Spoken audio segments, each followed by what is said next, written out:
নিচে যান, যে যেখানে আছেন একটু বসে পড়ুন না, যে যেখানে আছেন একটু বসে পড়ুন।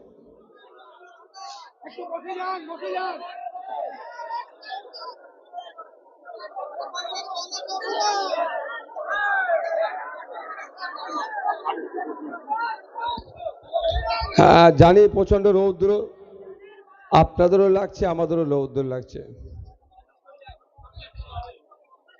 বন্ধুগণ, আমরা আজকে এখান থেকে প্রতিজ্ঞা নেব, আমরা প্রতিজ্ঞাবদ্ধ হব, শপথ নেব আমরা আগামী 29শে এপ্রিল দিকে দিকে বামপন্থী এবং আইএসএফ এর সমর্থনে বা আইএসএফ এর প্রার্থী যেখানে যারা দাঁড়িয়েছে তাদেরকে বিপুল ভোটে জয়যুক্ত করিয়ে বিধানসভার মধ্যে পাঠাবো।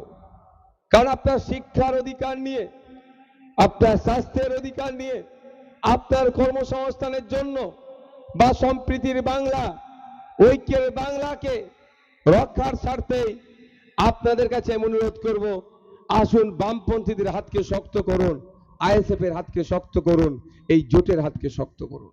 অনেকে এখানে উপস্থিত হয়েছেন, মাইকের আওয়াজ যাচ্ছে, অনেকে উপস্থিত হতে পারেননি ধমকানো চমকানোর ভয়ে। আমি তাদেরকে বলবো, এখনো যারা ভাবছেন তৃণমূলকে দিয়ে বিজেপিকে ঠেকাবেন, এটা সম্পূর্ণ ভুল ধারণা তাদের। তৃণমূলকে দিয়ে বিজেপিকে ঠেকানো যাবে না, কারণ যদি ঠেকানো যেত তাহলে শুভেন্দু অধিকারী এতক্ষণ জেলের মধ্যে থাকতো, দিলীপ ঘোষ জেলের মধ্যে থাকতো, অসীম সরকার যে কোরআন শরীফ নিয়ে বাজে মন্তব্য করলো সে এতক্ষণ জেলের মধ্যে থাকতো। কিন্তু আমরা কি দেখছি, এদেরকে জেলের বাইরে রেখে প্রতিনিয়ত মুসলিম সমাজ সম্পর্কে বাজে মন্তব্য, সম্প্রীতি আমাদের ঐক্যকে বিনষ্ট করার মতো মন্তব্য এরা করে যাচ্ছে। এদেরকে ছাড় দিয়ে রেখেছে মমতা ব্যানার্জি এবং তার পুলিশ।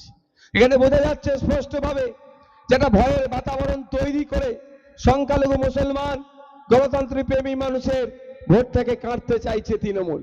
তাই আপনাদের বলবো, যদি মনে করেন সাম্প্রদায়িক লোকগুলোকে জেলের মধ্যে রাখতে হবে, এই রবি ঠাকুরের মাটি, এই নজরুলের মাটিকে যারা অপবিত্র করতে চাইছে, বিষিয়ে তুলতে চাইছে, তাদেরকে জেলের মধ্যে রাখতে হবে, তাহলে এদেরকে জেলের মধ্যে রাখার ক্ষমতা বামপন্থী আইএসএফ রাখে, অন্য কেউ পারবে না।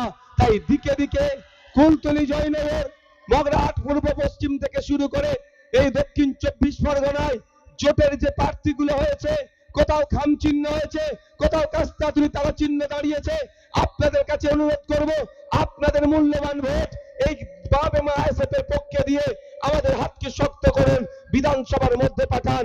আমি কথা দিয়ে যাচ্ছি, সে মুসলিম সমাজ থেকে হোক বা হিন্দু সমাজ থেকে হোক, যে কোনো সমাজ থেকে হোক না কেন, যার মন্তব্যে এই সম্প্রীতি বিনষ্ট হবে, যার মন্তব্যে ঐক্য বিনষ্ট হবে, তার জায়গায় খোলা আকাশের নিচে থাকবে না, তার জায়গা জেলের মধ্যে হবে।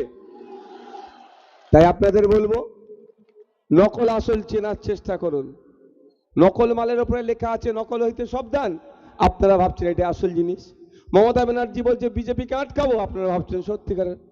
আচ্ছা 2011-এর আগে বিজেপি বলে কিছু ছিল? 2006-এ বিজেপি বলে কিছু ছিল?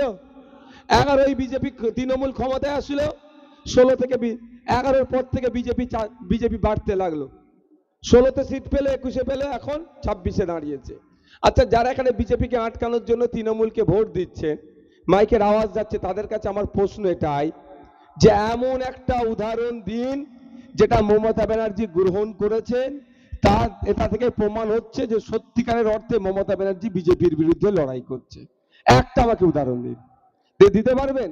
কিন্তু আমি ভুরি ভুরি উদাহরণ দেব। ওয়াকফ সংশোধনী আইন, বিজেপির বিরুদ্ধে আন্দোলন, মমতা ব্যানার্জি বা তার দলের লোকের বুকে ব্যথা করছিল আমরা যখন আন্দোলন করছিলাম। কি বললেন তিনি? দিল্লির বিষয় দিল্লি গিয়ে আন্দোলন করো। তাই সময় এসেছে, ভোট যখন দেওয়ার সময় আসবে